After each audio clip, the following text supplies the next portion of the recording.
한해 바다. 난정. 대숲을 스치는 바람 소리와 개울물 소리가 청아한 가운데 이 유서 깊은 정자에는 10여 명의 선비들이 모여 운을 주고받으며 술잔을 기울이고 있었다.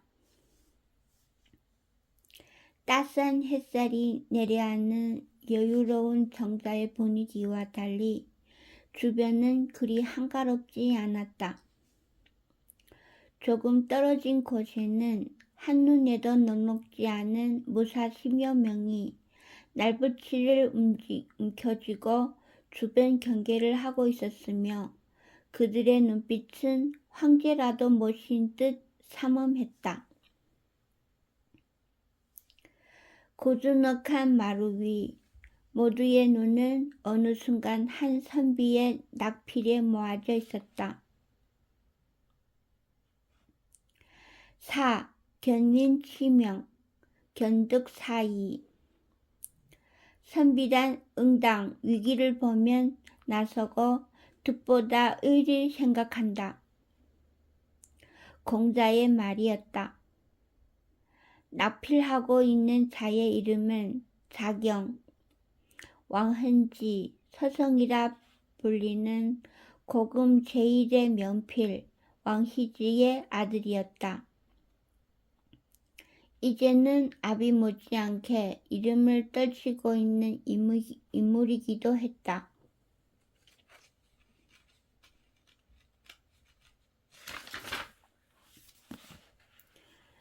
아름답구만. 때로 비뚤고 그 글씨의 크기가 각기 다르면서도 결국 조화를 이루니 오히려 그림에 가깝지 않은가? 헌데 자경, 어이 견위 치명의 네 글자를 유독 깊이 새기었는가? 붓끝을 가로막은 소리의 주인공은 가장 상석에 앉은 선비였다. 견민 치명. 과연 그 네 글자는 종이 밖으로 튀어나올 듯 강렬하게 꿈틀거리고 있었다. 왕흔지는 이내 붓을 내려놓고 빙긋이 웃으며 답했다. 그리 보셨습니까? 안석 어른. 안석, 사한이라는 선비의 호였다. 불혹이 되지 않아 당대 제1의 문장가라는 명망을 얻은 인물로 생전에 왕희지는 소년에 불과했던 그를 오히려 우전에 모시고 필담을 나누었으며 대학자 환희는 어린 그를 대가라 부르며 의견을 구하곤 했었다. 정치가가 되기에는 그의 재능이 아깝다며 재상 왕도가 직접 그의 임관을 가로막았다는 이야기까지 있는 인물. 그 사안과 왕흔지가 한자리에 있는 것만으로도 그 자리의 격이란 이루 말할 수 없는 것일진데 묵묵히 둘을 지켜보는 이들의 면면 또한 허순, 손작 등 하나하나가 동진을 대표하는 인물들. 그 유명한 난정서첩의 문인들이었다. 이석선자, 유희춘유.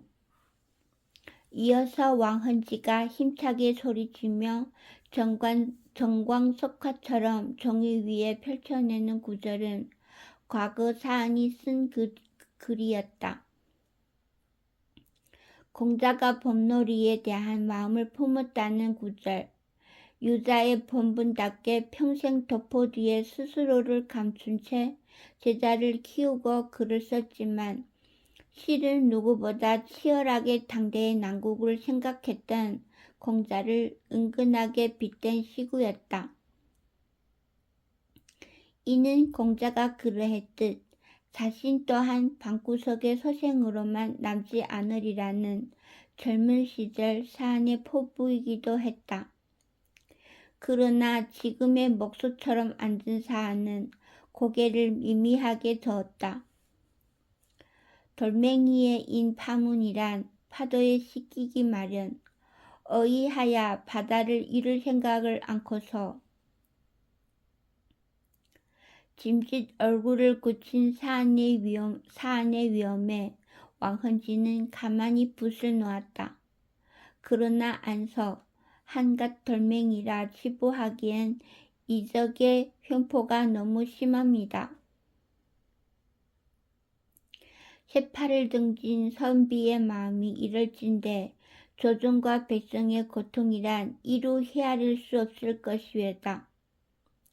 다른 선비의 말이었다. 이즘 중원을 지배하고 살던 한족은 영토의 절반인 장강 이북의 땅을 모조리 잃은 지 오래였다.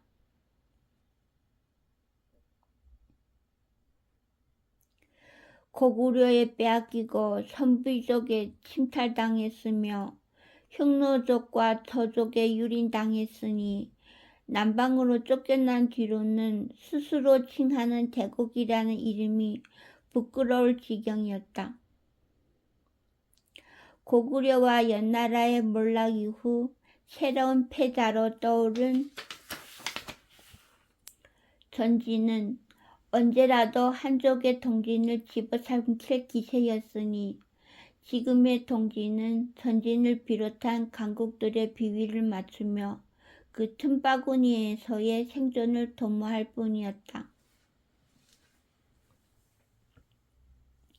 지금 왕헌지 등이 사안을 재촉하는 것은 바로 이러한 현실을 개탄하여 그가 몸소 정치의 일선에 나서기를 재촉하고 있는 것. 그러나 사안은 또다시 고개를 젓다.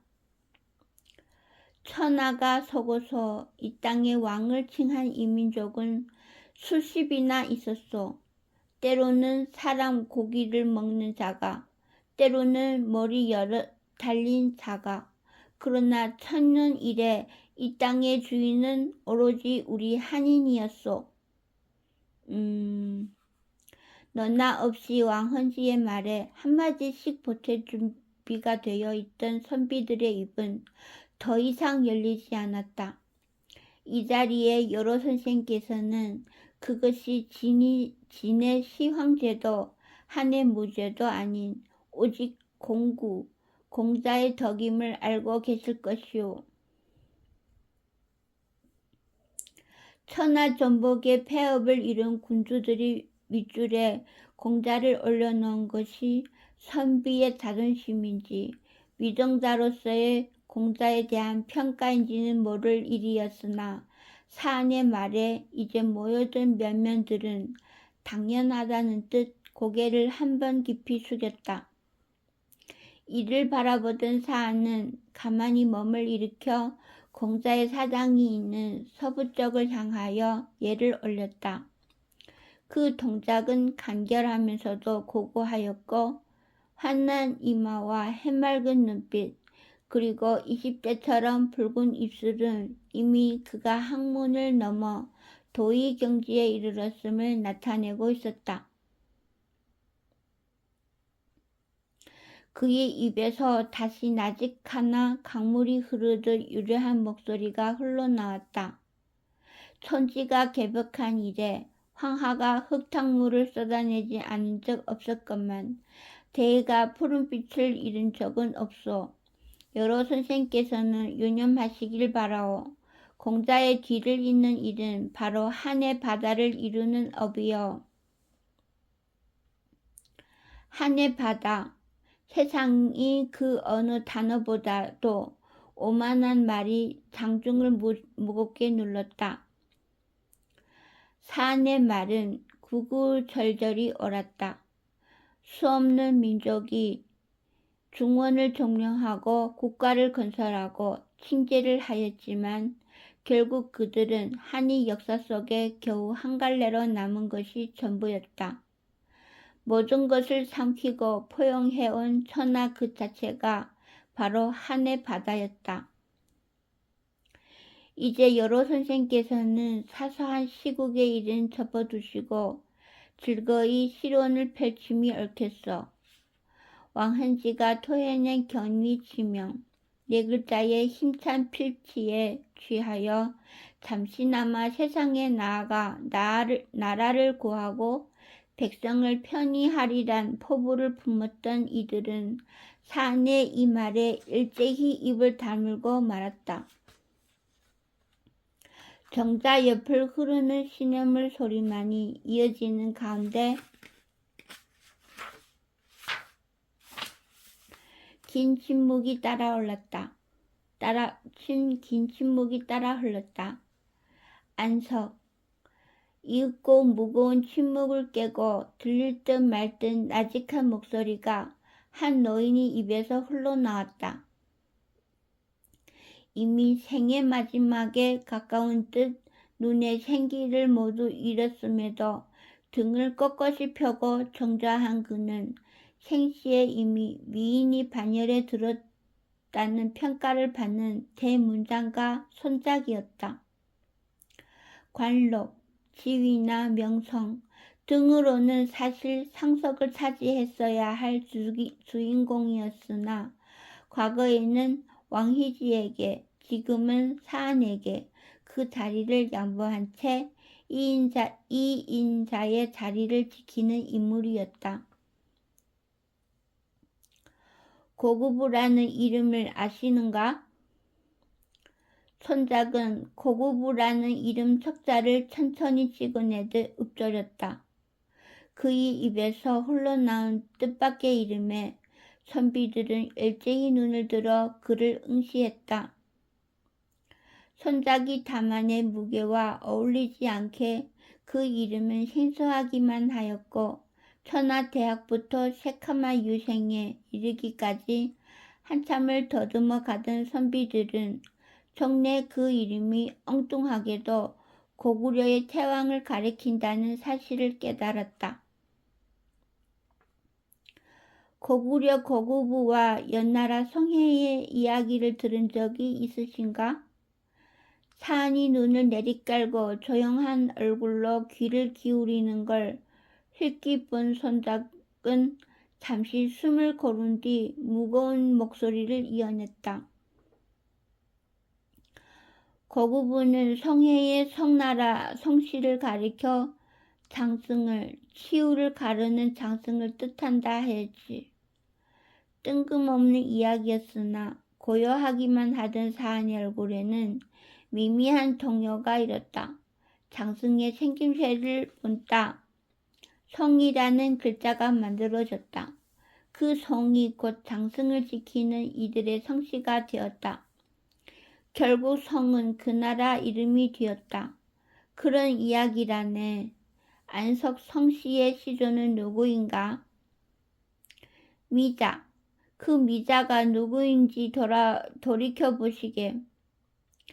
자리에 누구도 알아듣지도 이해하지도 못한 이야기였지만 조금 전 사안의 얼굴에 있었던 미세한 동요가 이번에는 눈에 띄게 출렁이며 그의 온 얼굴에 완연히 자리 잡았다. 은나라 성나라 미자. 손작이 질문에 사안은 그 이름을 토해내듯 되뇌었고 좌증은 그가 동요하는 연유를 알지 못하여 그의 안색만을 살필 뿐이었다. 옛 은나라 마지막 왕 제신의 형제이며 주나라에 끌려와 송나라 제후로 봉해진 미자. 이에 무슨 비밀이 있다는 말인가? 장승이나 성인이 하는 이야기는 대체 무엇이기에 손작은 마치 밀괴의 열쇠를 가진 사람처럼 알 수 없는 몇 마디를 던지고 사는 힘든 숙제를 받은 문생이 되어 머뭇거린단 말인가. 서로의 얼굴만 바라보는 선비들의 눈길 사이로 손작의 조용한 한마디가 추궁하듯 맺어졌다. 미자가 장승의 생김새를 본따 제 영지의 이름을 송이라 지었다. 장승은 치우를 뜻한다. 그렇다면 미자는 치우를 섬기는 사람이란 말이지. 이것이 무엇을 뜻하는가? 그 기막힌 소리를 고작 10살 남짓에 떠들었다는 고구부. 그가 당대 고구려의 태왕이네. 안석, 한해 받아라 했는가? 그 포부의 이에 대한 고려가 있기를 바라네. 손짝이 말을 마치자 사하는 고구부 그 이름 석자를 조용히 따라 읊어보다 눈을 감았다. 얼마간의 시간이 지나 눈을 뜬 그는 마음에 무슨 부침이려는지 떨리는 눈꺼풀을 정리하며 차분한 손짓으로 차 한 모금을 들이켠 뒤 나직이 답했다. 숙고하겠소이다.